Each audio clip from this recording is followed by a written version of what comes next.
আসসালামু আলাইকুম। আজকে ভিডিওটি সম্পূর্ণ ফ্রি। যারা প্রতারিত হচ্ছেন তাদের জন্য এই আলোচনা। রুহানি আমল হলো আত্মিক, মানসিক ও আধ্যাত্মিক শক্তি বৃদ্ধির কিছু বিশেষ ইবাদত। এর প্রধান লক্ষ্য হলো আল্লাহর নৈকট্য লাভ, আত্মাকে পবিত্র করা এবং মানসিক দৃঢ়তা অর্জন। পবিত্র কুরআন ও হাদিসের আলোকে রুহানি শক্তি অর্জনের মূল ও কার্যকর আমলগুলো নিচে দেওয়া হলো। পাক পবিত্রতা। রুহানি উন্নতির মূল চাবিকাঠি হলো পবিত্রতা। সবসময় উজু অবস্থায় থাকার চেষ্টা করা এবং নিয়মিত গোসল করা। ফরজ ইবাদত। 5 ওয়াক্ত নামাজ সময় মতো আদায় করা এবং অন্যান্য ফরজ বিধানগুলো নিষ্ঠার সাথে পালন করা।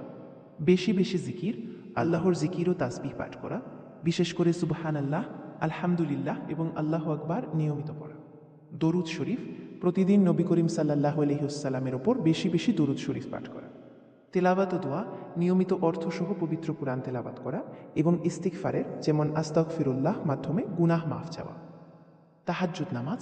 শেষ রাতে উঠে তাহাজ্জুদ আদায় করা রুহানি শক্তি বৃদ্ধির অন্যতম একটি পরীক্ষিত উপায়।